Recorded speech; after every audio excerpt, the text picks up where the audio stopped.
میرے محترم بھائیو دوست بزرگوں، اس زمانے میں کامیابی ہر شخص چاہتا ہے اور فساد اور نقصان سے ہر آدمی بچنا چاہتا ہے، لیکن فساد کے کیا اسباب ہیں اور نقصان سے بچنے کے کیا اسباب ہیں، فساد کے کیا اسباب ہیں اور نقصان سے بچنے کے کیا اسباب ہیں، ان اسباب کو نہیں جانتا، بلکہ اس فساد کے بڑھنے کا اور کسی کو کوئی علاج نظر نہ آنے کا جو سب سے بنیادی سبب ہے، وہ مسلمان ان تمام فسادات و حالات، بیماریاں اور پریشانیاں، مقدمات اور جھگڑے، ان سب کے اسباب باہر تلاش کر رہا ہے، ان سب کے اسباب اپنے سے باہر تلاش کر رہا ہے۔ جو لوگ اس زمانے میں بھی حالات کے بگاڑ کے اسباب اپنی ذات سے باہر تلاش کریں گے، ان کو کبھی بھی کامیابی کا راستہ نہیں ملے گا۔ جی ہاں، جو لوگ اسباب اپنی ذات سے باہر تلاش کریں گے، ان کو کبھی بھی کامیابی کا راستہ نہیں ملے گا، اس لیے کہ کائنات میں سمندر سے لے کر خشکی تک، آبادیوں سے لے کر جنگلوں تک،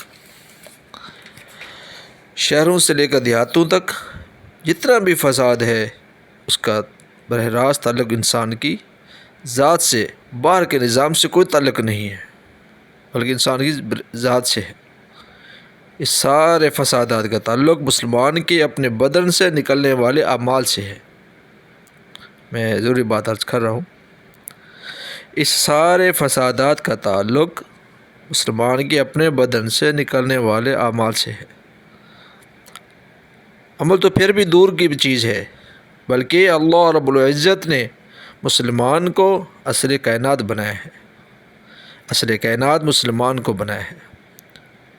جس طرح جانور اصل کائنات نہیں ہے، اسی طرح اللہ کا نہ ماننے والا بھی اصل کائنات نہیں ہے۔ میں کچھ ضروری بات عرض کر رہا ہوں، جس طرح جانور اصل کائنات نہیں ہے، اسی طرح اللہ کا نہ ماننے والا بھی اصل کائنات نہیں ہے۔ اصل کائنات صرف مسلمان ہے۔ جی ہاں، اصل کائنات صرف مسلمان ہے۔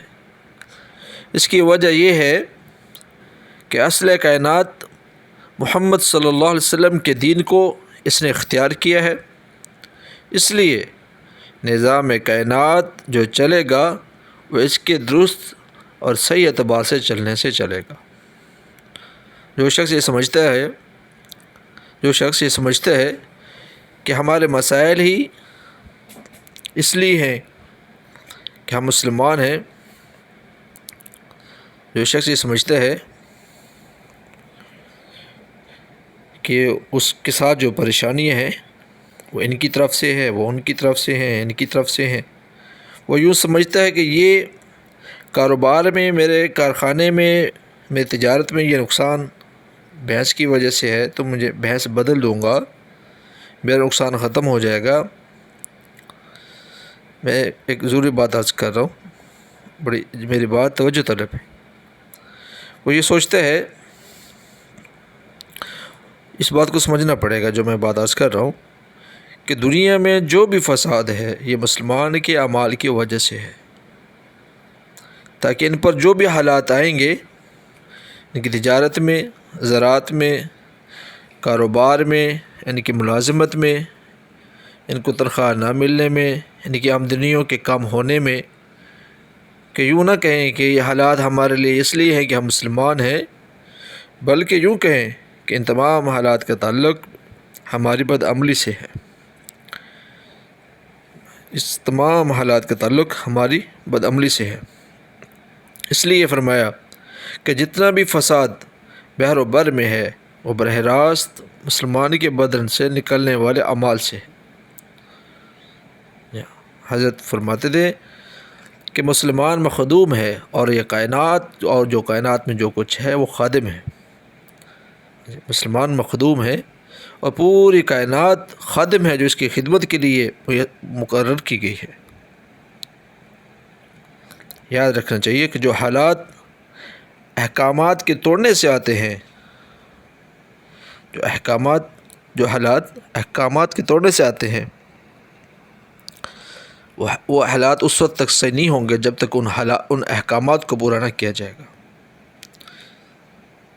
ہاں جی، میں ضروری بات عرض کر رہا ہوں کہ جو حالات احکامات کے توڑنے کی وجہ سے آتے ہیں تو وہ احکامات وہ حالات اس احکامات کو مکمل کرنے کی وجہ سے حالات بہتر ہوں گے، نہیں تو آخر موت تک حالات بہتر نہیں ہوں گے جب تک وہ احکامات پورا نہیں کرے گا۔ یہ اپنے حالات کا تعلق حکام سے جوڑتے ہیں کہ اگر حکام اچھے آ جائیں گے تو ہمارے حالات بہتر ہو جائیں گے، اگر حکام خراب ہوگے اس لیے ہمارے حالات خراب ہو گئے۔ مسلمان کا یہ کام نہیں ہے، مسلمان کا یہ کام ہے کہ پوری کائنات کے اندر جو کچھ بھی ہو رہا ہے اس کی اپنی زندگی کے ساتھ، اس کے اپنے جو ہے آس پاس میں، اب اس کی تجارت میں، اس کے کاروبار میں جو بھی نقصان ہو رہا ہے یا نفع ہو رہا ہے وہ اس کے جسم سے نکلنے والے، بدن سے نکلنے والے اعمال کی وجہ سے ہو رہا ہے۔ اور حالات سے سبق وہ لے گا جو اللہ جل شانہ کو جانتا ہے۔ جی ہاں، حالات سے کہ میرے جو حالات خراب ہو رہے ہیں میرے جسم سے نکلنے والے اعمال کی وجہ سے ہیں، میری بدعملی کی وجہ سے ہے، ان حالات سے سبق صرف وہی لے گا جو اللہ جل شانہ کو جانتا ہے، اور جو حالات سے سبق نہیں لے گا وہ اس کا مطلب اللہ کو نہیں پہچانتا۔ میں ایک مثال دے کر بات وضاحت کرتا ہوں کہ زلزلے زنا کی وجہ سے آتے ہیں۔ اگر مسلمان یہ پہچانے گا کہ زلزلے جو آ رہے ہیں یہ میرے اس بدعملی کی وجہ سے آ رہے ہیں، یہ اس وقت ایسا ہوگا جب وہ اللہ کو پہچانے گا، نہیں تو وہ یہی سوچتا رہے گا جو اس کو سائنس بتائے گی کہ یہ پلیٹوں کی وجہ سے ہے، یہ اس وجہ سے ہے، اس وجہ سے ہے۔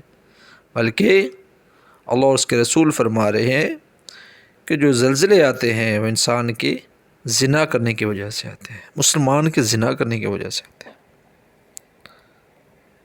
میری بات توجہ طلب ہے، اس لیے میں کہ ہم بارشیں روکیں گے،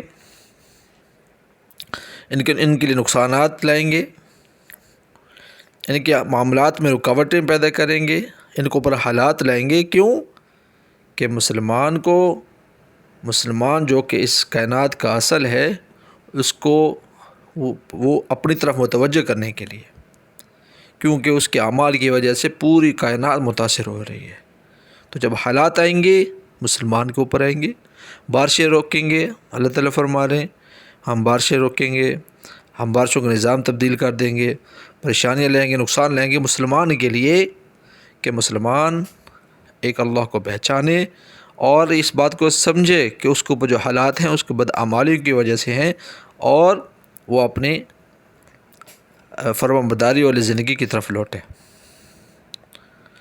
میرے بھائی دوست بزرگوں، مسلمان اغیار کو دیکھ کر پاگل نہ ہو جائے کہ دیکھیں جو ان کے پاس تو سب کچھ ہے، اور ان کے پاس ترقی بھی ہے، وہ ترقی کر رہے، وہ تو کامیاب ہو رہے، بہت پیسہ ہے ان کے پاس، اور دنیا کی ہر طرح کی ترقی ان کے پاس ہے۔ کیونکہ ایک مرتبہ حضرت عمر رضی اللہ تعالیٰ عنہ نے بھی یہی سوال کیا تھا کہ کیسرا اور ان سب کے پاس تو مال و دولت ہے اور ہم نقصانات میں ہیں، تو نبی اکرم صلی اللہ علیہ وسلم نے یہ بات ان سے فرما کر بات کی وضاحت کر دی تمام انسانیت کے لیے، تمام مسلمانوں کے لیے، قیامت تک آنے والے آخر مسلمانوں کے لیے۔ آپ نے فرمایا کہ عمر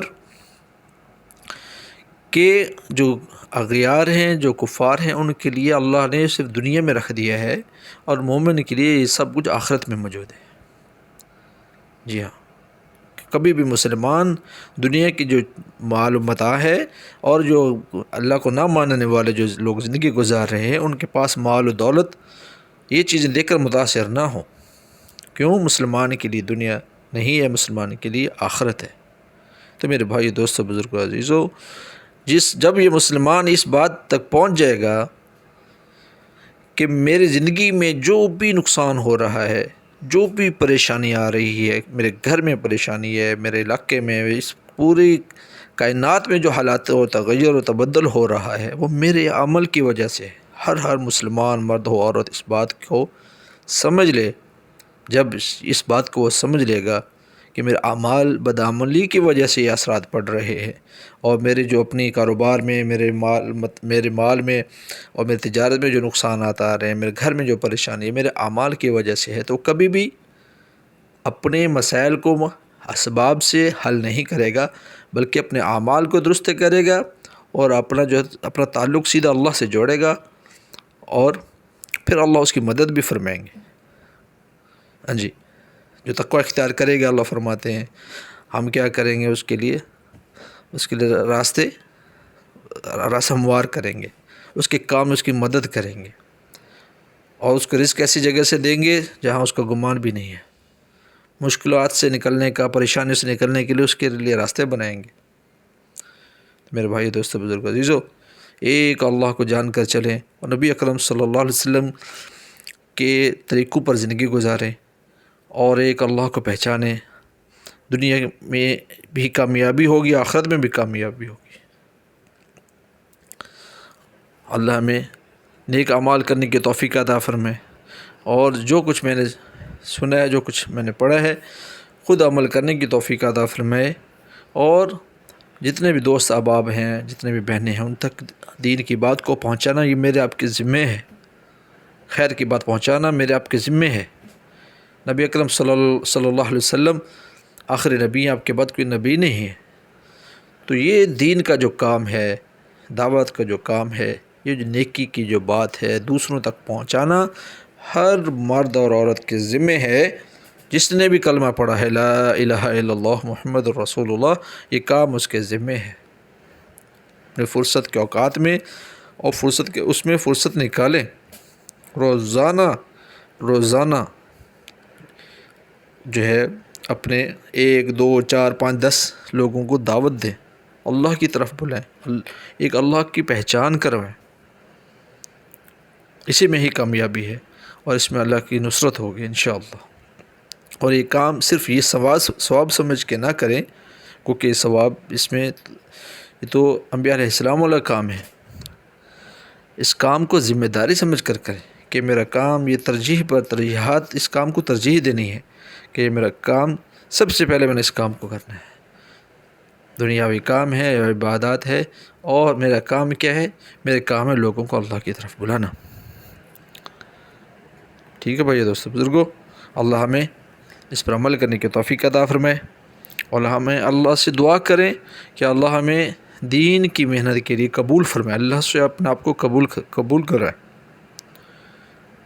ہاں جی، ایک معمولی کام نہیں ہے، اس کے لیے اللہ سے اپنے آپ کو قبول کروائیں۔ یا اللہ مجھے اس دین کی محنت کے لیے قبول فرما، میرے لیے آسانیاں فرما، رکاوٹیں ختم فرما، اللہ کو اپنا دل پیش کریں۔